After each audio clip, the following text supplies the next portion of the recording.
श्रीमद् भगवद गीता अध्याय संख्या 11 श्लोक संख्या 16 से लेकर 24 तक।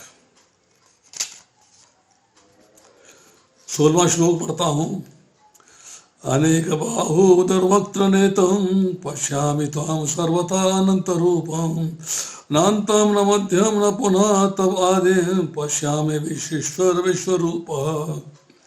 हे विश्वेश्वर, हे विश्वरूप, मैं आपके शरीर में अनेकानेक हाथ, पेट, मुख तथा आंखें देख रहा हूँ जो सर्वत्र फैले हैं, जिनका अंत नहीं है।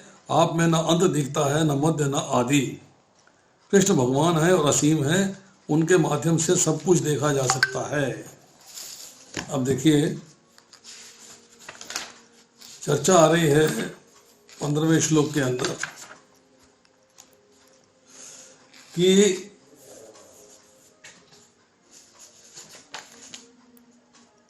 ये मैंने अभी आपको 16वां श्लोक पढ़ा है, सॉरी ये 15वां पढ़ता हूँ पहले। 15वें से स्टार्ट करेंगे। अर्जुन उवाच पश्यामि देवान् तव देवदेहे सर्वान् तथा भूत विशेष संघान् ब्रह्माण्डमीशं कमलासतं ऋषीन् च सर्वान् उर्गान् च दिव्यान्। अर्जुन ने कहा, हे भगवान कृष्ण, मैं आपके शरीर में सारे देवताओं तथा अन्य विविध जीवों को एकत्र देख रहा हूँ। मैं कमल पर आसीन ब्रह्मा, भगवान शिव एवं समस्त ऋषियों एवं देव सर्पों को देख रहा हूँ। प्रभुपाद जी लिखते हैं परपट में, अर्जुन ब्रह्मांड की प्रत्येक वस्तु को देखता है, अर्थात अतः वह ब्रह्मांड के प्रथम प्राणी ब्रह्मा और उस दिव्य सर्प को, जिस पर गर्भोदकशाही विष्णु ब्रह्मांड के अधोतल में शयन करते हैं, देखता है। इस शेष शैया के नाग को वासुकी भी कहते हैं, अन्य सर्पों को भी वासुकी कहा जाता है। अर्जुन गर्भोदकशाही विष्णु से लेकर कमल लोक स्थित ब्रह्मांड के शीर्षस्थ भाग को, जहाँ ब्रह्मांड के प्रथम जीव ब्रह्मा निवास करते हैं, देख सकता है। इसका अर्थ यह है कि अर्जुन आदि से अंत तक की सारी वस्तुएं अपने रथ में एक ही स्थान पर बैठे बैठे देख सकता था। ये सब भगवान कृष्ण की कृपा से ही संभव है। देखिए, एक सेकेंड।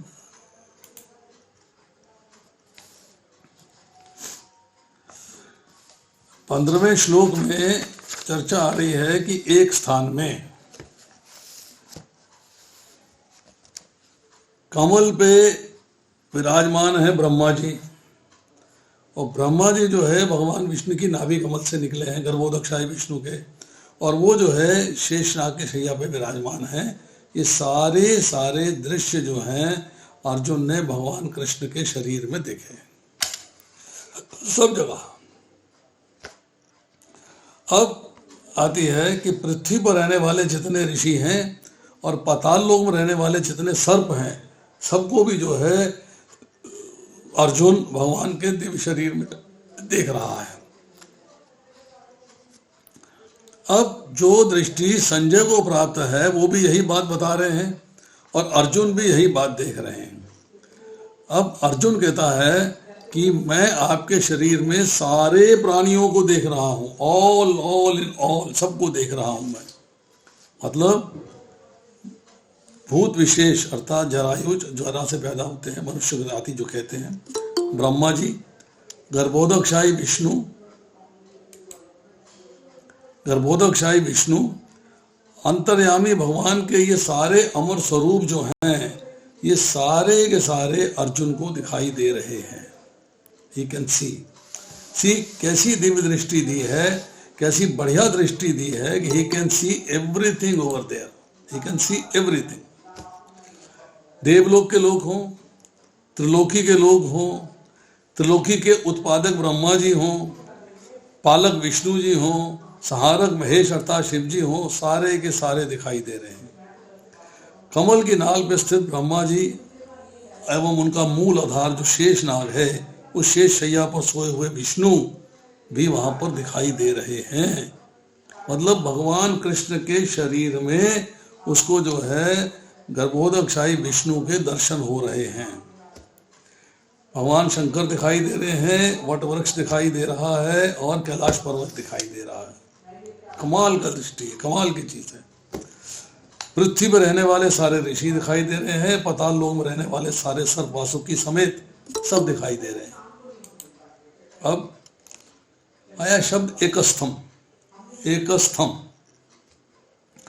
भगवान कहते हैं तू मेरे शरीर में, 11वें अध्याय के 7वें श्लोक में कहा, तू मेरे शरीर में एक जगह पर स्थित चराचर जगत को देख। चर मतलब चलायमान, अचर मतलब जो स्थिर, दोनों प्रकार के प्राणियों को तू मेरे इस शरीर के अंदर देख। अब 13वें श्लोक में संजय कहते हैं कि अर्जुन ने भगवान के शरीर में एक ही जगह पर संपूर्ण जगत को स्थित देखा। एक ही जगह, कौन सी जगह थी वो जहां पे संपूर्ण स्थित देखा? कौन सी जगह थी? Any particular spot, any particular place? No. मतलब एक स्थान का मतलब है जहां दृष्टि जाती थी, जहां आंख जाती थी वही एकम स्तंभ है, वही दृष्टि दिखाई दे रही है, वही सब कुछ दिखाई दे रहा है। Everything is visible over there. ऐसा नहीं है कि किसी पैर में दिखाई दे रहे हैं, या हाथ में दिखाई दे रहे हैं, या कमर में दिखाई दे रहे हैं, जंघा में दिखाई दे रहे हैं, या छाती में दिखाई दे रहे हैं, सर में दिखाई दे रहे हैं। मतलब दृष्टि जहां भी गई, जहां आपने आंख अपनी फोकस करी, वहीं आपको सब कुछ दिखाई दे रहा है। तो उसने कहा कि मैं आपके शरीर में समस्त भूत समुदाय आदि को देखता हूं। वहां पे उसने ये नहीं कहा कि मैं एक स्थान पे, मतलब शरीर में जहां मैं देखता हूं वही रीजन है, वही सब कुछ दिखाई दे रहा है मेरे को, वही सब कुछ विजिबल है, वही सब कुछ देख रहा हूं। अब अर्जुन ने एक स्तंभ शब्द नहीं कहा, क्योंकि अर्जुन की दृष्टि भगवान के शरीर में जहां भी गई वहां विश्व रूप दिखाई देने लगा। एक स्तंभ होता तो पैर में दिखाई दे रहा है, हाथ में दिखाई दे रहा है, नाक में दिखाई दे रहा है, नहीं। अब जब सारे शरीर के अंदर जहां भी दृष्टि जा रही है वहां भगवान दिखाई दे रहे हैं, वहां उनका दिव्य स्वरूप दिखाई दे रहा है, तब अर्जुन की दृष्टि जो है, जो सारथी रूप में भगवान है, उस पे नहीं जा रही। तो देख ही नहीं रहा, क्यों? दृष्टि फोकस है किस पे? भगवान के विराट स्वरूप के ऊपर, भगवान के विराट स्वरूप पे फोकस है। अगर वो देखे सारथी रूप को भी और देखे भगवान के अंदर दिव्य रूप को भी, तब वो कहे जी एक स्थान पे दिखाई दे रहा है। यहां तो भगवान के शरीर में जहां देखा वहीं दिखाई दे रहा। इसीलिए भगवान ने कहा कि मेरे शरीर के एक अंश में सब कुछ है, मैं एक अंश मात्र से समस्त ब्रह्मांडों को धारण करता हूं। अब जब भगवान के शरीर के एक अंश में विराट रूप है और सारथी रूप में कृष्ण को भी देखना है, तो संजय देख सकता है, क्योंकि बाहर उसको दोनों चीजें दिखाई दे रही हैं। इसीलिए संजय ने एकस्तंभ शब्द इस्तेमाल किया है और अर्जुन ने एकस्तंभ शब्द इस्तेमाल नहीं किया है। उसकी अर्थात जहां भी दृष्टि पड़ी है उसको वहां पर भगवान दिखाई दे रहे हैं। यू कैन सी कृष्णा, जो विराट स्वरूप है, जो उनका दिव्य रूप है, विराट रूप है, वो उनको दिखाई दे रहा है। अब हमने 16वें श्लोक का अनुवाद पढ़ा था, हे विश्वेश्वर, हे विश्वरूप, मैं आपके शरीर में अनेकानेक हाथ, पेट, मुख और आंखें देख रहा हूं। प्लीज म्यूट कर लीजिएगा अपना। रोज किसी की आवाज आ रही है साथ साथ में, जिसका अंत नहीं है, आप मेरा अंत दिखता है न मध्य।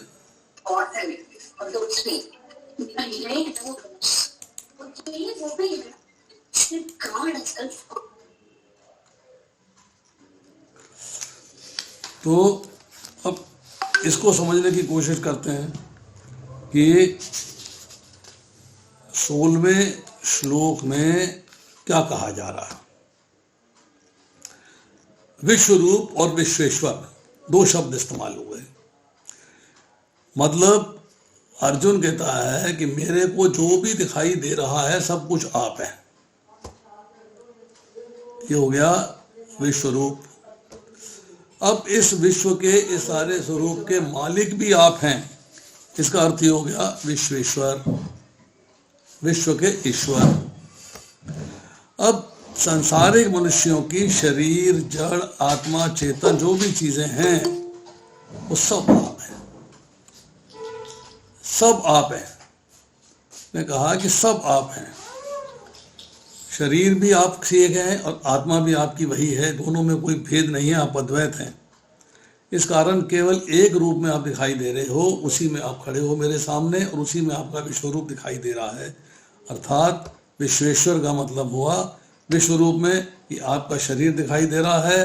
विश्वेश्वर का मतलब यह है कि आप जो है आत्मा हैं, अर्थात शरीर और आत्मा आपकी एक ही है, दोनों अलग अलग नहीं है। जैसे मैंने पहले भी बताया था, जैसे हम दिवाली पे चीनी के खिलौने लाते हैं, खिलौना चाहे ऊँट का हो, चाहे घोड़ा हो, चाहे गणेशी हो, चाहे कोई भी हो, वो चीनी का ही बना होता है। ऐसे यहाँ पर भी जो है भगवान के अंदर द्वैतवाद नहीं है, आत्मा अलग और शरीर अलग नहीं है, आत्मा ही शरीर है और शरीर ही आत्मा है। अब कहते हैं कि अनेक बाहु, अनेक भुजाएं दिखाई दे रही हैं, अनेक मुख दिखाई दे रहे हैं, अनेक नेत्र दिखाई दे रहे हैं। मतलब अनंत बाहु उदर वक्त नेत्रम, मतलब अलग अलग किस्म से बाहु दिखाई दे रही है, कोई मोटी है, कोई छोटी है, कोई बड़ी है, कोई पतली है, अलग अलग तरीके से नेत्र दिखाई दे रहे हैं, कोई छोटे हैं, कोई बड़े हैं, कोई मोटे हैं, कोई पतले हैं। मतलब अलग अलग जगह पे आपको जो है हर चीज़ दिखाई दे रही है। पेट भी अनेक है, मुख भी अनेक है, आपके नेत्र भी अनेक हैं, आपके हाथों और पेटों नेत्रों का कोई अंत नहीं है। Absolutely no end to this. अब कहता है आदि मध्य और अंत। यहाँ इसमें हुआ है आदि नान्तम न मध्यम न पुनस्तम आदिम। ये मतलब न आदि है, न मध्य है, न अनंत है। इसका मतलब है ये आपका दिव्य शरीर कहाँ से कहाँ तक फैला हुआ है, कहाँ से कहाँ तक फैला हुआ है, इसका बिगिनिंग कहाँ से हुई, इसका मध्य कहाँ पे है, इसका अंत कहाँ पे है, इसकी कोई सीमा नहीं। क्योंकि जब अगर मान लीजिए हम किसी चीज़ को देखते हैं तो हम उसको असेस कर लेते हैं, ये कितनी लंबी है, कितनी चौड़ी है, कितनी बड़ी है, कितनी छोटी है, कितनी मोटी है, सब अंदाज़ा लगा लेते हैं। पर यहाँ जो है वो देखता है भगवान की कि सीमा कहाँ है, नहीं दिखाई दे रही। फिर आता है मध्य कहाँ है, नहीं दिखाई दे रहा। फिर आता है बिगनिंग कहाँ है, बिगनिंग भी दिखाई नहीं दे रही। मतलब ही इज सो इम्प्रेस्ड कि उसको तीनों में से कुछ भी दिखाई नहीं देता। ही कैनॉट सी एनीथिंग। अब इसके बाद आती है श्लोक संख्या 17। किरीटनम गदिनम चक्रिणम तेजराशिम सर्वथा दीप्तिमंतम पश्यामि त्वाम दुर्निक्ष्यम समन्तात दीप्त अनल अर्क द्युतिम अप्रमेय। आपके रूप को उसके चकाचौंध तेज के कारण देख पाना कठिन है, क्योंकि वे प्रज्वलित अग्नि की भांति अथवा सूर्य के अपार प्रकाश की भांति चारों ओर फैल रहा है। तो भी मैं तेजों में रूप को सर्वत्र देख रहा हूँ, जो अनेक मुकुटों, गदाओं और चक्रों से विभूषित है। मतलब किरीट कहते हैं मुकुट को, जो सर पे धारण किया जाता है। कहते हैं कि अत्यंत शोभा और अत्यंत तेज से युक्त है। मतलब उसकी जो है कोई शोभा की, उसके जो उससे रोशनी निकल रही है, जो उसका तेज है, उसको आप नाप नहीं सकते। और आपके हाथ में जो है गदा है और चक्र है। और यहाँ पे जो है शब्द इस्तेमाल हुआ है च, इसका मतलब ये है कि शंख और पद्म को भी ले लेना चाहिए। तो मतलब वहाँ पे जो है भगवान विष्णु के चतुर्भुज रूप को देख रहा है। वो चतुर्भुज रूप को देख रहा है, उसके अंदर उपस्थित है। सर्वत्र दीप्तिमंतम, दिव्य प्रकाश, ऊपर नीचे बाहर भीतर चारों तरफ दिव्य प्रकाश छाया हुआ है। प्रकाश का समूह मतलब अनंत तेज। दीप्तान लोक द्युतिम, अग्नि व सूर्य के तेज से अनंत गुना। 11वें श्लोक में उसने बोला कि जैसे हजारों सूर्य एक साथ उदय हो गए हों, इस तरह का तेज आपके शरीर से निकल रहा है। यहाँ कह रहे हैं कि अग्नि व सूर्य के तेज से अनंत गुना है। द्रोनिक्षम, आपको इंद्रियों से अर्थात चर्म चक्षुओं से देखा नहीं जा सकता। ये तो मेरी किस्मत अच्छी है कि मेरे को आपने दिव्य दृष्टि दी है, जिससे मैं देख पाता हूँ। और सब ओर से अप्रमेय, मतलब जिसको नापा ना जा सके, जिसको मापा ना जा सके। कि जब सब लोग अग्नि व सूर्य से प्रज्वलित हैं तो देख कहाँ पाएंगे। अगर हम सड़क पर चलते हैं, सामने से अगर ट्रक आ रहा हो, बस आ रही है, उसकी रोशनी में कुछ बस दिखाई नहीं देती। दो मोटरसाइकिल आ रही हो तो ये नहीं पता लगता कि मोटरसाइकिल है कि ट्रक है, ये कार है, दिखता नहीं, इतनी तेज रोशनी होती है। और भगवान के जिसके नेत्र जो हैं चंद्र और सूर्य हैं, उनकी रोशनी का आप इन आँखों से देख सकते हो क्या? उसके पीछे क्या है देख सकते हो क्या? उनके आसपास ऊपर नीचे क्या है देख सकते हो क्या? It is practically not possible. It is practically not possible. अब आती है श्लोक संख्या 18। 18 में कहते हैं त्वम अक्षरम परमो वेदित्व्यहम त्वम अस्य विश्वस्य के परमहम निधानम त्वम अव्यय शाश्वत धर्म गुप्ता सनातन त्वम पुरुष मत में। आप परम आद्य के वस्तु हैं, आप इस ब्रह्मांड के परम आधार आश्रय हैं, आप अव्यय तथा पुराण पुरुष हैं, आप सनातन धर्म के पालक भगवान हैं। यही मेरा मत है। मतलब आप बार बार अवतार लेके धर्म की रक्षा करते हैं। अब देखिए 18वें श्लोक में कहा जा रहा है कि तत्व को जो जानने वाले महापुरुष हैं उनके द्वारा आप जानने योग्य हो। साधारण व्यक्ति आपको नहीं समझ सकता, आम व्यक्ति आपको नहीं समझ सकता। आपको सिर्फ जो है महापुरुष महात्मा लोग ही समझ सकते हैं। कौन? भक्त्या माम अभिजानाति, जो भक्ति के लगे हुए हैं, भक्ति के द्वारा ही आपको जाना जा सकता है।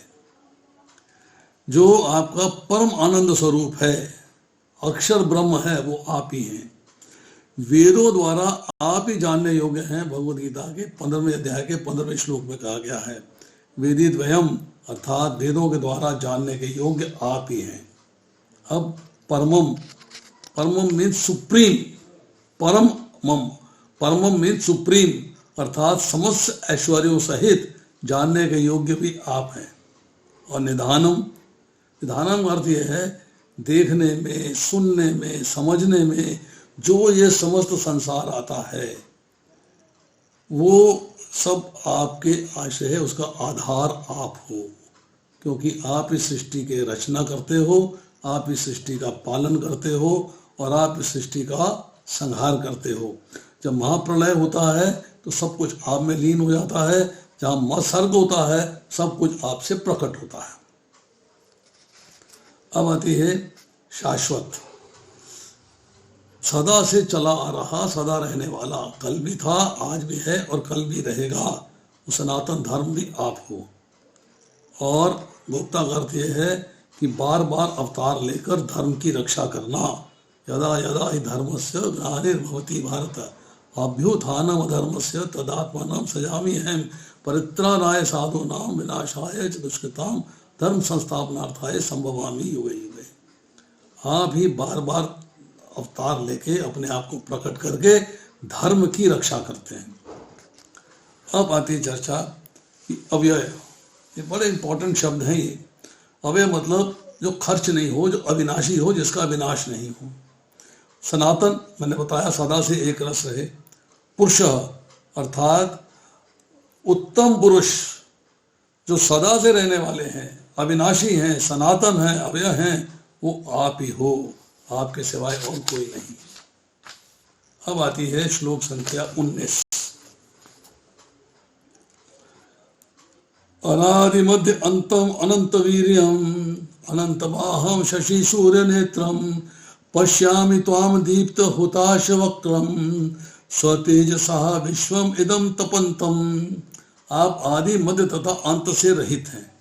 आपका यश अनंत है, आपकी असंख्य भुजाएं हैं, सूर्य तथा चंद्रमा आपकी आंखें हैं और मैं आपके मुख से प्रज्वलित अग्नि निकलते और आपके तेज से इस संपूर्ण ब्रह्मांड को जलते देख रहा हूं। प्रभुपाद लिखते हैं कि भगवान के षट ऐश्वर्यों की कोई सीमा नहीं है। यहाँ पर तथा अन्यत्र भी पुनरुक्ति पाई जाती, मीन्स रिपीटिशन। पुनरुक्ति मीन्स रिपीट हो रहा है, क्योंकि अर्जुन को इतना आश्चर्य हो रहा है कि वो उस बात को बार बार दोहराने से रुक नहीं पा रहा है। किंतु शास्त्रों के अनुसार कृष्ण की महिमा की पुनरुक्ति कोई साहित्यिक दोष नहीं है, कोई दोष नहीं है बार बार एक चीज को रिपीट करना। भगवान के बारे में कहा जाता है कि मोहग्रस्त होने या परम आहत के समय या आश्चर्य होने पर कथनों की पुनरुक्ति हुआ करती है, ये कोई दोष नहीं है। देखिए अब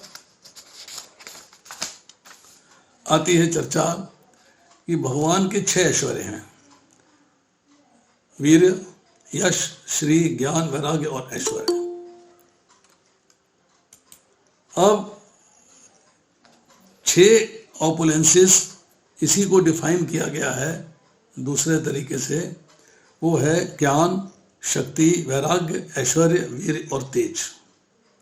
अलग अलग ग्रंथों में अलग अलग तरीके से भगवान के 6 गुणों की चर्चा हो रही है।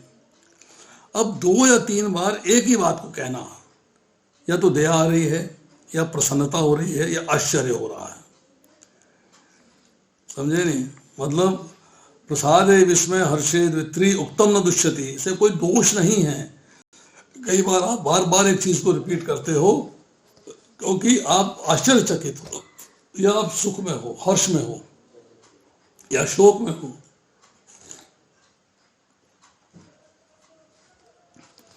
अब यहां आती चर्चा आदि, मध्य और अंत। ये वो देख रहा है कि बिगनिंग कहां से, वो पहले देख रहा है शरीर में पोजीशन के हिसाब से, पोजीशन के हिसाब से कि कहां ऊपर देखा तो दिखाई दे रहा है विश्व रूप, बीच में देखा तो दिखाई दे रहा है, नीचे देखा तो दिखाई दे रहा है। और यहाँ पे कह रहा है कि उत्पत्ति से, वृद्धि से और विनाश से, मतलब आदि से, मध्य से और अंत से, समय के अनुसार मैं आपका आदि मध्य और अंत नहीं देख पा रहा। I can't see anything. ऐसे ही सब जगह आप ही आप हो, सब कुछ आप ही आप हो, वासुदेवम सर्वमिति, सब कुछ आप ही आप हो। आपका अपार पराक्रम, आपका सामर्थ्य, आपका बल, आपका तेज मुझे दृष्टिमान हो रहा है। अनंत भुजाएं हैं, ऐसा जिसकी भुजाओं का पार ना हो। लाखों करोड़ों भुजाएं दिखाई दे रही मेरे को, मैं भुजाओं की गिनती नहीं कर पा रहा हूं। और आपके जो नेत्र हैं, आपके नेत्र कैसे हैं? सूर्य और चंद्र की भांति। देवताओं के लिए चंद्र की भांति है शांत, स्निग्ध, शीतल, और उग्र हैं सूर्य की भांति दैत्यों के लिए, असुरों के लिए, दुष्टों के लिए, डेमन्स के लिए।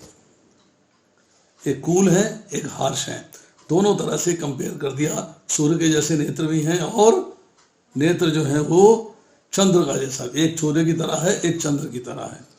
उसके बाद हुताश कहते हैं अग्नि को, अग्नि, और दीप्त उदास है प्रज्वलित अग्नि। जब अग्नि जल रही होती है, प्रज्वलित होती है, उसको दीप्त उदास बोलते हैं। कि यज्ञ में, होम में होमा करते हैं, यज्ञ करते हैं, हवन करते हैं, उसमें अग्नि में हवन किया जाता है, तो उनको जो ग्रहण करता है अग्निदेव, वो भी आप ही हैं, वो भी आप ही हैं, अग्निदेव भी आप ही हैं। मतलब जो दैदीप्यमान अग्निमुख है वो भी आप ही का है। उसके बाद स्वतेजसा, मतलब अपने तेज से संपूर्ण विश्व को तपाने वाले। सूर्य भगवान का तेज है, नेत्र है, सारा संसार तपता है उससे, संतप्त करने वाला है, संतप्त होने वाले सब कुछ जो है आपके विराट रूप में मुझे दिखाई दे रहा है। आई कैन सी एवरीथिंग। अब आती है श्लोक संख्या 20। धावे अपृथ्व्यो इदम अंतरम ही व्याप्तम त्वया एकेन दिशा च सर्वश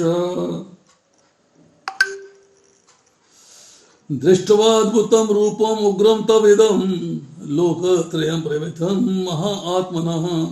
यद्यपि आप एक हैं किंतु आप आकाश तथा सारे लोकों एवं उनके बीच के समस्त अवकाश में व्याप्त हैं। हे महापुरुष, आपके इस अद्भुत तथा भयानक रूप को देखकर सारे लोग भयभीत हैं। अब एक डर समा रहा है, कैसा रूप है।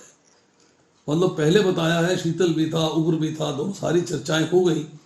अब यहाँ पर जो है भगवान के उग्र रूप की चर्चा हो रही है। 11वें अध्याय का जो 19वां श्लोक था उसकी सेकंड लाइन, वहां में पश्यामि त्वं दीप्तम त्वं एकतम स्वतेजसा विश्वमिदं तपन्तम। और अभी जो है ये 20वें का आधा और उससे 22वें तक जो है उग्र रूप की चर्चा हो रही है। उग्र रूप, भगवान का उग्र रूप की चर्चा हो रही है। तो यहाँ पर होता है आधाव्य ओ पृथ्व्यो, धरती तथा आकाश के बीच का स्थान, लोकत्रयम, तीनों संसार, क्योंकि ऐसा लगता है न केवल अर्जुन ने इस विश्व रूप को देखा बल्कि अन्य लोगों के वासियों ने भी इसे देखा। अर्जुन द्वारा विश्व रूप का दर्शन स्वप्न न था। भगवान ने जिनको दिव्य दृष्टि प्रदान करी उन्होंने युद्ध क्षेत्र में इस विराट रूप को देखा। अब देखिए महात्मन कौन है? यह शब्द इस्तेमाल हुआ है महात्मना, मतलब महान आत्मा। महान आत्मा मतलब जो है भगवान को समझ पाता है, जो भगवान को जान पाता है, भगवान के बारे में सोच पाता है, उनके बारे में पूर्ण ज्ञान रखता है, ऐसा व्यक्ति जो है महापुरुष है, महान आत्मा है, महात्मा है। अब आपके स्वरूप के समान किसी का स्वरूप नहीं हुआ। जो स्वरूप आप मुझे दिखा रहे हो, मैंने ऐसे स्वरूप के बारे में ना तो कभी सुना है, न कभी देखा है, ना कोई था ना कोई है, इसलिए ऐसा स्वरूप हो भी नहीं सकता। अब ऐसा व्यक्ति जिसके पास ऐसा स्वरूप है वो महान आत्मा है। तो आप अर्जुन जो है भगवान को यहाँ पे महात्मा कह के संबोधित कर रहा है कि महात्मा ना। अब आता है जैसे प्रभुपाद लिखते हैं, स्वर्ग एवं पृथ्वी के बीच का संपूर्ण आकाश सभी दिशाएं आपके रूप से व्याप्त हो रही हैं। अब दिशाएं कौन कौन सी हैं? दिशाएं हैं 10। पूर्व की दिशा है, पश्चिम दिशा है, उत्तर दिशा है और दक्षिण दिशा है। अब पूर्व और उत्तर दिशा के बीच में आती है ईशान, उत्तर और पश्चिम के रूप में आती है वायव्य, और पश्चिम और दक्षिण के बीच में आती है नैऋत्य, और दक्षिण पूर्व के बीच में आती है आग्नेय। 8 हो गई, 2 हैं, एक ऊपर और एक नीचे। 10 दिशाओं में हम आपको ही देख रहे हैं और कुछ दिखाई नहीं दे रहा। It's only you and no one else. अब कहते हैं कि इस उग्र रूप में इसका रिजल्ट क्या है? अर्जुन ने देखा है, उसको रिजल्ट क्या है? समझ में क्या आ रही है बात? कह रहा अद्भुत, विलक्षण, अलौकिक, आश्चर्यजनक, महान, दैदीप्यमान आपके इस भयंकर उग्र रूप को देखकर, चाहे स्वर्ग हो, चाहे मृत्यु लोक अर्थात पृथ्वी लोक हो, चाहे पाताल लोक हो, उसके सारे प्राणी जो हैं वो व्यथित हो रहे हैं। व्यथित means now they are disturbed. वो सब जो है व्यथित हो रहे हैं। प्रयोव्यथितम मतलब भयभीत। प्रभुपाद लिखते हैं भयभीत हो रहे हैं। भयानक रूप को देख के सारे के सारे लोग जो हैं वो भयभीत हो रहे हैं। देव, असुर, गंधर्व, किन्नर जो मित्र हैं अथवा जो न्यूट्रल हैं वो सब एकत्र हो गए युद्ध को देखने के लिए। भगवान को उनको भी दिव्य दृष्टि दी है देखने के लिए, देवताओं को भी, असुरों को भी, गंधर्वों को भी, किन्नर को भी अर्थात, और जो अर्जुन के मित्र हैं उन सबको भगवान ने दिव्य दृष्टि दिया है। ये लिखते हैं बलदेव विद्याभूषण, उनकी टीका में लिखा हुआ है। अब कह रहे हैं संतप्त एवं व्यथित होने वाले त्रिलोकी में विराट रूप में है। सब विराट रूप में दिखाई दे रही है, पूरी त्रिलोकी विराट रूप में दिखाई दे रही है। चाहे शेर हो, व्याघ्र हो, सांप हो, वासुकी हो, कुछ भी हो, किसी भी प्रकार के प्राणी हो, सब भगवान के इस रूप में दिखाई दे रहे हैं। You can see everyone over there. अब आती है श्लोक संख्या 21। अमे ही त्वाम सुर संघा विशन्ति केचित् भीता प्राजल्योनन्ति स्वस्ति इति उक्त्वा महर्षि सिद्ध संघा स्तुवन्ति त्वाम स्तुभि पुष्पलोकी पुष्कलाभि। देवों का सारा समूह आपकी शरण ले रहा है, आप में प्रवेश कर रहा है। उनमें से कुछ अत्यंत भयभीत होकर हाथ जोड़े आपकी प्रार्थना कर रहे हैं। महर्षियों तथा सिद्धों के समूह कल्याण हो कहकर वैदिक सूत्रों का पाठ करते हुए आपकी स्तुति कर रहे हैं। समस्त लोगों के देवता विश्व रूप की भयानकता एवं प्रदीप तेज से इतने भयभीत हैं कि वे रक्षा के लिए प्रार्थना करने लगे। अब देखिए, उस यूनिफॉर्म जो यूनिवर्सल फॉर्म है, उस विश्व रूप को देखकर इवन देवता भी घबरा गए, उनको भी डर लग रहा है। They are also worried.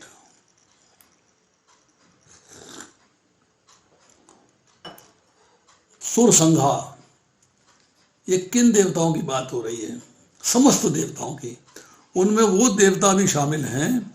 जब अर्जुन जो है स्वर्गलोक में गए थे तो उनको जिन देवताओं को उन्होंने वहां देखा था वो सारे देवता भगवान के विश्व रूप में दिखाई दे रहे हैं, और सारे के सारे भयभीत होकर हाथ जोड़े खड़े हैं। और जब देवताओं को भगवान के उग्र रूप में उसने प्रवेश करते देखा है तो शेष बचे देवता अपनी अधिक देर बचे रहने की संभावना न जानकर हाथ जोड़े खड़े हैं। भाई कोई बचेगा नहीं, सब भगवान के विश्व रूप में समाएंगे, सब यहाँ पे प्रेजेंट होंगे, और सारे जो है आपके नाम, रूप, गुण, लीला, धाम का वर्णन कर रहे हैं। उससे जो है सारे प्रसन्न होने की चेष्टा कर रहे हैं, आपकी महिमा मंडन करके प्रसन्न होने की चेष्टा कर रहे हैं। नाउ महर्षि सिद्ध संघ, महर्षि अंगरा, भृगु, समस्त सिद्धगण तत्व का रहस्य जानते हैं, तो भी आपके उग्र रूप को देखकर भयभीत नहीं हो रहे। क्यों? वे समस्त जगत के कायाकल्प के लिए, कल्याण के लिए प्रार्थना कर रहे हैं। उनको डर नहीं है, वो they understand you very well. वो आपको बड़े अच्छे तरीके से समझते हैं, इसलिए वो जो है प्रार्थना कर रहे हैं कि किस तरीके से जो है आपके जगत का कल्याण आपके द्वारा हो सके। अब देखिए, इसके बाद है श्लोक संख्या 22। रुद्र आदित्या वस ये चाद्या विश्वे अश्विनो मरुच्च उष्मपा च गंधर्व यक्ष असुर सिद्ध संघा विक्षन्ते त्वाम स्मता च एव सर्वे। यहाँ कह रहे हैं कि शिव के विविध रूप आदित्यगण, वसु, साध्य, विश्वदेव, दोनों अश्विनी कुमार, मरुदगण, पितृगण, गंधर्व, यक्ष, असुर तथा सिद्धदेव सभी आपको आश्चर्यपूर्वक देख रहे हैं, आश्चर्यपूर्वक देख रहे हैं। अब अगर बात करें कि अदिति और कश्यप के जो पुत्र हैं 12 आदित्य, जिनमें हैं धाता, मित्र, अहरमा, शक्र, वरुण, अंश, भग, विवस्वान, पूषा, सविता, त्वष्टा और विष्णु, ये जो 12 के 12 को मैं यहाँ उपस्थित देख रहा हूँ। धर, ध्रुव, सोम, अह, अनिल, प्रत्यूष और प्रभा से 8 वसु हैं, इनको भी मैं यहाँ देख रहा हूँ। हर, बहुरूप, त्र्यंबक, अपराजित, वृषाकपि, शंभु, कपर्दी, रैवत, मृगव्याध, शर्व और कपाली, ये 11 रुद्र हैं, इनको भी मैं यहाँ देख रहा हूँ। और 2 अश्विनी कुमार हैं, उनको भी देख रहा हूँ। 49 के 49 मरुदगणों को मैं देख रहा हूँ। उसके बाद 12 साध्य हैं, मन, अनुमंता, प्राण, नर, यान, चिति, हय, नय, हंस, नारायण, प्रभव और विभु। ये धर्म की पत्नी दक्ष की पुत्री सध्या से 12 साध्य देवता आए, ये भी मैं वहां देख रहा हूँ। 10 विश्वदेव हैं, क्रतु, दक्ष, शव, सत्य, काल, काम, धुनि, कुरुवान, प्रभान और रोषमान, ये भी मैं देख रहा हूँ। ये धर्म की पत्नी विश्वा से प्रकट हुए हैं और ये भी दक्ष की पुत्री है। 7 पितृ, कव्यवाह, अनल, सोम, यम, अहरमा, अग्निश्वात और भैरषद, ये भी प्रकट हुए हैं। इनको उष्पपा क्यों कहा गया है कि गर्म भोजन प्राप्त करते हैं, गर्म अन्न खाने से पितृ जो हैं इनको आप उष्पपा कहते हैं। यक्ष जो है कश्यप की पत्नी खसा से उत्पन्न हुए हैं। गंधर्व कश्यप की पत्नी है 2, एक है मौने, एक है प्राधेय। प्राधा से प्राधेय आए हैं और मुनि से मौधेय आए हैं। ये 2 प्रकार के जो है ये गंधर्व हैं।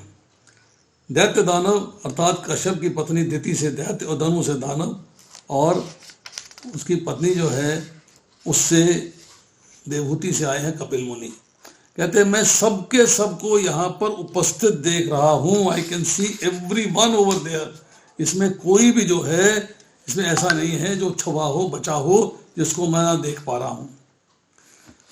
तब आती है श्लोक संख्या 23। रूपम हेद विशालते बहुवक्त्र नेतम महाबाहो बहुबाहो उरुपादम बहुउदरम बहुद्रष्टा करालम दृष्टवा लोका प्रविदथा तथा अहम। हे महाऊ, आपके इस अनेक मुख, नेत्र, बाहु, जंगा, पांव, पेट तथा भयानक दांतों वाले विराट रूप को देखकर देवतागण सहित सभी लोग अत्यंत विचलित हैं और उसी की तरह मैं भी विचलित हूँ। अब यहाँ पर जो है कह रहा है कि मैं भी विचलित हूँ, मतलब अर्जुन भी अब विचलित हो गया है। अर्जुन को भी बात समझ में आ गई है विचलित होने की, कि मैं भी अब विचलित हो रहा हूँ, क्योंकि इतना भयानक रूप विश्व रूप में मैंने देखा है कि मेरे को अब जो है बात समझ में नहीं आ रही है। अब पहले भी चर्चा आई कि बहुवक्त नेत्रम, आपके नेत्र अलग अलग हैं, आपके मुख अलग अलग हैं, एक दूसरे से मिलते नहीं, नेत्र एक दूसरे से मिलते नहीं। कोई मुख सौम्य है, कूल है, कोई मुख जो है विराट है, विशाल है, विकराल है। ऐसी आंखें हैं, कोई गोल है, छोटी है, बड़ी है, लंबी है, चौड़ी है, टेढ़ी है, हर तरह से। और उसके बाद आपके हाथों की बनावट, आपका वर्ण, आपकी आकृति सब विलक्षण है। हर चीज एक दूसरे से अलग दिखाई दे रही है। बहुधर्म, पेट भी एक समान नहीं है, कोई बड़ा है, कोई छोटा है। और मुखों में विकराल दाढ़ें हैं, जिसमें कि मैं देख रहा हूँ सारे प्राणी उसके अंदर प्रवेश कर रहे हैं और दाढ़ों से चबाए जा रहे हैं। तो आपके इस विकराल रूप को देखकर सारे प्राणी व्याकुल हो रहे हैं और उन्हीं की तरह मैं भी व्याकुल हो रहा। रिपीटिशन क्यों हुआ मैंने पहले बताया था, जब आश्चर्य होता है तब रिपीटिशन होता है। तो जो जो रूप सामने आया है उसमें दिव्यता दिखाई दे रही है, विलक्षणता दिखाई दे रही है, अलौकिक रूप दिखाई दे रहा है, इसलिए जो है वो घबरा गए, क्या कहा भूल गए, क्या नहीं कहा भूल गए, क्या कहा याद नहीं है, इसीलिए उसको बार बार रिपीट कर रहे हैं। इसको कहते हैं पुनरुक्ति, संस्कृत में पुनरुक्ति कहा जाता है। तो पुनरुक्ति का दोष नहीं लगता। पहले उन्होंने 3 लोगों के व्यथित होने की बात कही, अब अपने व्यथित होने की बात कह रहे हैं। वो तो व्यथित हैं ही हैं, मैं भी व्यथित, देवता व्यथित हैं, सब तीनों लोक के लोग व्यथित हैं, स्वर्गलोक, मृत्युलोक, पाताल लोक, सभी के सभी लोक के लोग व्यथित हैं, और मैं भी व्यथित हूँ। मेरे को भी टेंशन हो रही है, परेशानी हो रही है, कुंठा हो रही है। और जैसे हम कहते हैं सांप सांप, अरे एक बार सांप कह दो, हम तो रिपीट करते मारा गया मारा गया, 2 बार कह देते मारा गया मारा गया, मतलब रिपीटिशन करते हैं। तो सिचुएशन के हिसाब से करते हैं, उसमें कोई घबराहट की बात नहीं है, कोई मतलब उसमें दोष नहीं आता है।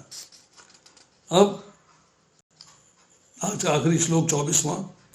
नभ स्पर्शम दीप्तिम अनेक वर्णम व्यात आनंदम दीप्त विशाल नेत्रम दृष्टवा ही त्वाम प्रव्यथित अंत आत्मा धृतिम न विंदामि शमम च विष्णु।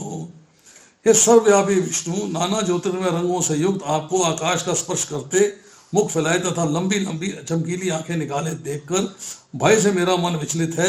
मैं ना तो धैर्य धारण कर पा रहा हूं, ना ही मानसिक संतुलन ही पा रहा हूं। Now he is disturbed, totally disturbed. लंबाई चौड़ाई का वर्णन हुआ पहले, आदि नहीं, मध्य नहीं, अंत नहीं। अब वो लंबाई का वर्णन कर रहे हैं, हाइट। क्या कह रहे हैं कि एक तो आपके रंग अनेक हैं, कहीं आप गोरे दिखाई दे रहे हो, कहीं पीलापन दिखाई दे रहा है, कहीं श्यामल रंग दिखाई दे रहा है, कहीं काला रंग दिखाई दे रहा है। आपके चमकदार वर्ण हैं, दैदीप्यमान हैं, रोशनी से भरपूर हैं, और आप ऐसे लगता है जैसे कि आप आकाश तक हो। नभ स्पर्शम, आप आकाश तक हो, इतना ऊंचा मुझे दिखाई दे रहे हो जैसे कि आप आकाश छू रहे हो, अर्थात अंतरिक्ष तक हो, अर्थात स्वर्ग और पृथ्वी के बीच में सब जगह आप ही आप दिखाई दे रहे हो। फैला हुआ मुख, जैसे कोई भयानक जंतु किसी को खाने के लिए मुख फैलाता है, आप विश्व को चट करने के लिए जैसे मुंह खोल दिया हो, ऐसे आपका मुख खुला दिखाई दे रहा है।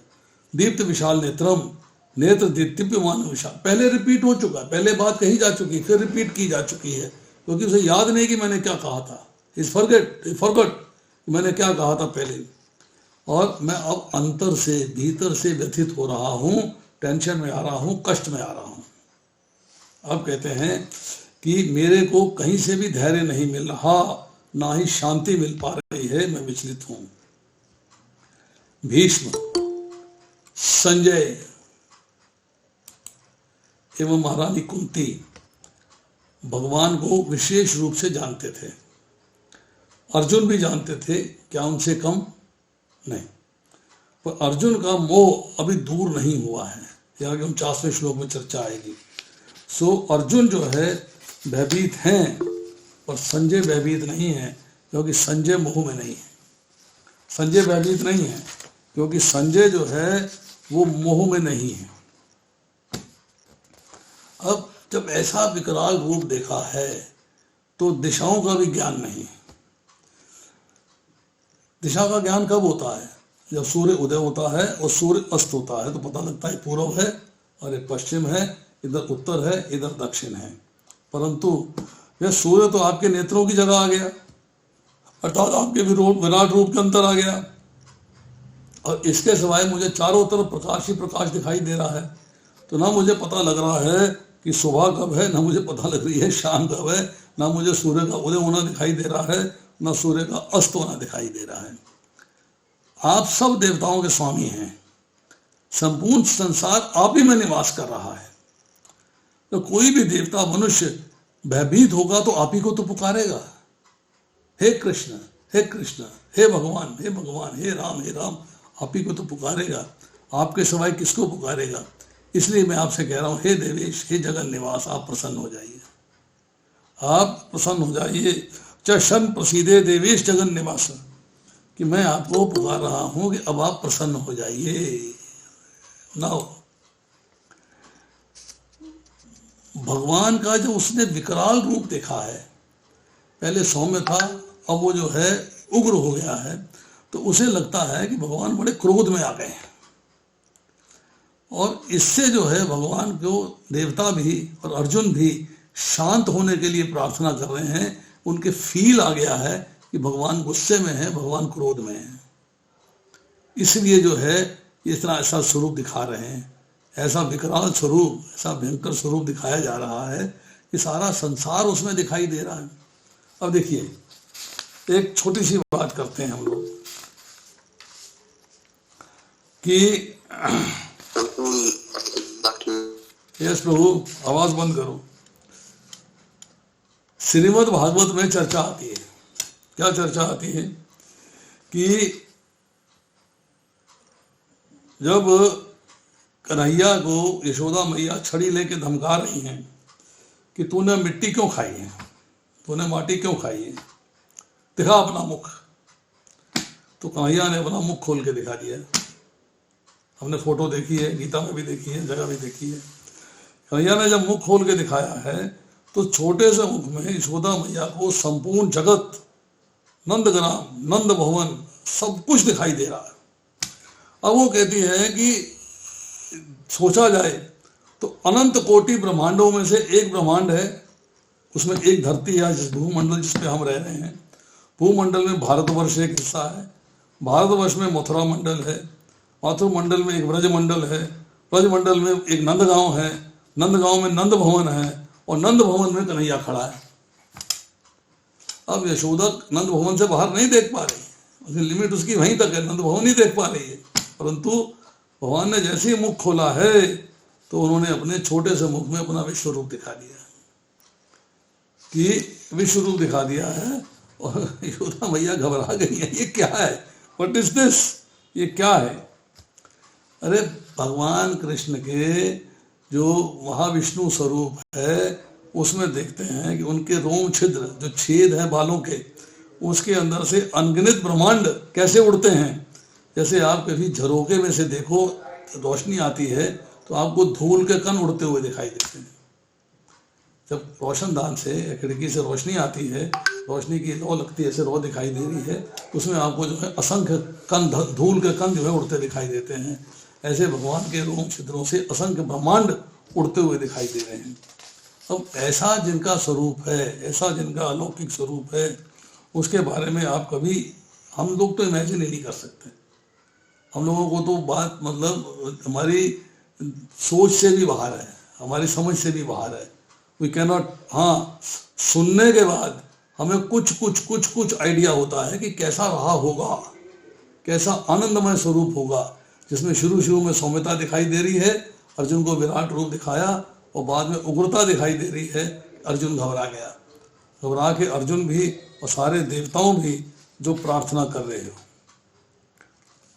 अर्जुन ने जो दृष्टि भगवान ने दी है उससे स्वर्ग, भूलोक और पाताल सभी एक साथ देख रहा है। वो कह रहा है मैं आपकी देह में देवताओं को देख रहा हूँ, प्राणियों के अलग अलग समुदायों को देख रहा हूँ, कमल में विराजमान ब्रह्मा जी को देख रहा हूँ, कैलाश में विराजमान शंकर जी को देख रहा हूँ, संपूर्ण ऋषियों को देख रहा हूँ, दिव्य सर्पों में देख रहा हूँ। देखने में देर नहीं लगी पर बताने में टाइम लगा। तो इसलिए जो है कोई क्रम नहीं है कि पहले स्वर्गलोक बोला, पहले पाताल बोला, पहले मृत्यु लोक बोला, क्या बोला, पर किसी तरीके से उसने बोल दिया है, बस ये स्पोकन। तो आज इतना ही, शेष अगली बार करेंगे। अगली बार 25वें श्लोक से लेके और आगे देखते हैं कहाँ तक करते हैं। 35वें श्लोक तक करेंगे शायद, 25 से 35 तक। अभी कोई किसका प्रश्न हो तो पूछ सकता है।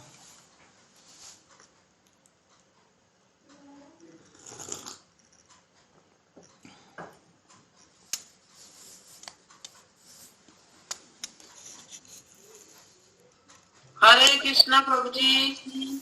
यस, अभी प्रिया जी बोलो। दंडवत प्रणाम। दंडवत प्रणाम, कहिए। बस प्रभु जी प्रणाम करने के लिए मैंने चलिए माइक खोल। हरे कृष्ण। बहुत अच्छा समझाया प्रभु जी, धन्यवाद। लेट आई हो अच्छा क्या समझी होगी? प्रभु जी मैं वहाँ पे पंजाबी बाग मंदिर में सेवा करने गई थी आज, ठीक है, तो लेट आई थी। अवश्य करो, अवश्य करो, बहुत बढ़िया। हरे कृष्ण, आपका आशीर्वाद। हरे कृष्ण। बताइए। हरे कृष्णा प्रभु जी। यस प्रभु, कैसे हैं प्रभु जी आप? अच्छा बताइए।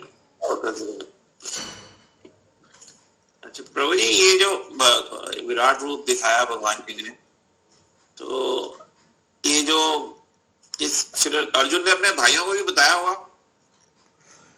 बाद में बताया होगा, उस वक्त तो नहीं देखा किसी ने। और दिव्य दृष्टि जिसको मिली है उसी ने देखा बस। हाँ जी, हाँ जी। और दिव्य दृष्टि जो है बड़े लिमिटेड लोगों के पास थी। जैसे मैंने आपको बताया था यहाँ पे कि दिव्य दृष्टि जो है वेरी सिलेक्टेड पीपल। तो उसके बाद उन्होंने फिर श्री कृष्ण जी को भगवान रूप समझना चाहिए। नहीं समझा है, समझा। आप आगे जाओगे ना, आगे जाओगे तो अगले श्लोकों में आप पढ़ोगे। मैं आपको श्लोक पढ़ के सुनाता हूँ तो आपको थोड़ा सा आइडिया हो जाएगा। आपको अपना मित्र मानते हुए मैंने जल्दी में आपको हे कृष्ण, हे यादव, हे सखा जैसे संबोधनों से पुकारा है, क्योंकि मैं आपकी महिमा को नहीं जानता था। ये जो है 41वां और 42वां श्लोक है। हाँ जी प्रभु। मैंने मूर्खतावश या प्रेमवश जो कुछ भी किया है कृपया उसके लिए मुझे क्षमा कर दें। यही नहीं, मैंने कई बार आराम करते समय एक साथ लेटे हुए, साथ साथ खाते या बैठे हुए, कभी अकेले तो कभी अनेक मित्रों के समक्ष आपका अनादर भी किया है। हे अच्युत, मेरे इन सब अपराधों को क्षमा कर दें।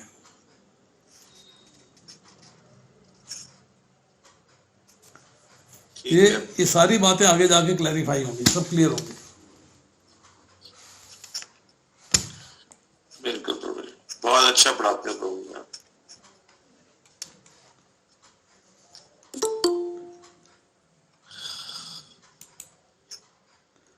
यस, देवेंद्र मिश्रा जी कहिए। हरे कृष्णा, दंडवत प्रणाम प्रभु जी, दंडवत प्रणाम। दंडवत प्रणाम।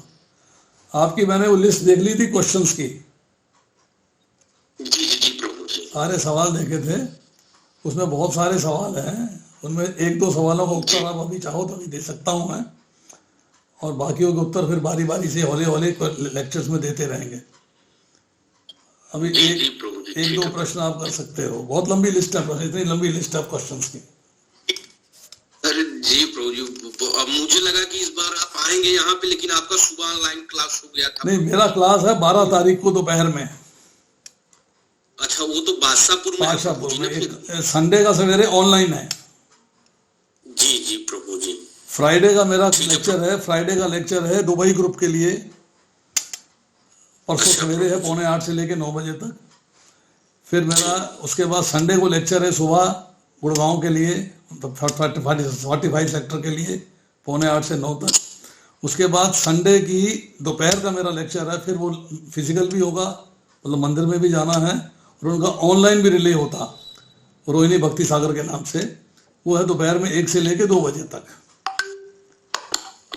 प्रभु जी हमको टाइमिंग दे दीजिएगा, मैं भी क्लास में जुड़ जाऊंगा जब भी आपका रहे क्लास में। रोहिणी आओगे क्या?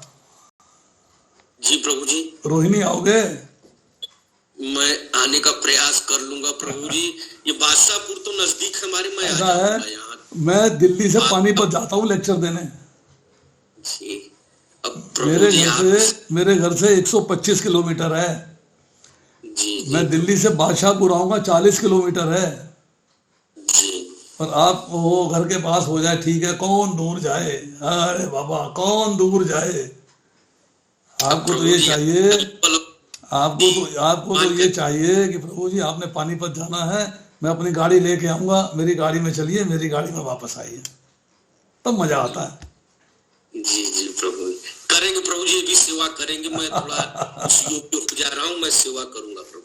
हम लोग जो है ना बड़े आराम तलब हो गए हैं। जी जी प्रभु जी, अभी क्या तो बहुत सा कारण है प्रभु जी, मतलब अभी तो स्वास्थ्य की वजह से जो है तो ठंड में बंबई रहा प्रभु जी 12 साल। इतनी ठंड मैंने कभी झेला नहीं। मैं जर्मनी था तो भी मुझे ठंड ऐसा प्रभाव नहीं दिया हमको प्रभु खतरा जी, नहीं। प्रभु जी मेरी एज है 72। जी जी प्रभु। कमरे में बैठा हूँ अपने, तो भी टोपी लगाए बैठा हूँ। जी जी ठंड प्रभु। मुझको भी लगती है, ऐसी बात जी, नहीं जी। है, जी ऐसी बात नहीं, ठंड नहीं लगती, ठंड लगती है, जी। परंतु हिम्मत करके कथा करता हूँ, हिम्मत करके। ने प्रभु जी बात तो बताए, आपकी घटना मैंने सुनी थी, आपने बताया यहाँ मंदिर में कि आप मतलब कोमा में चले गए और सारी हो गई और नसें और श्वास हो गई, बीपी शुगर, और फिर आपका जीवन वापस प्राप्त हुआ। यह एक बहुत बड़ा चमत्कार रहा। तो अब वह लेवल प्रभु जी पाना तो बड़े बिरले, जो आज आपने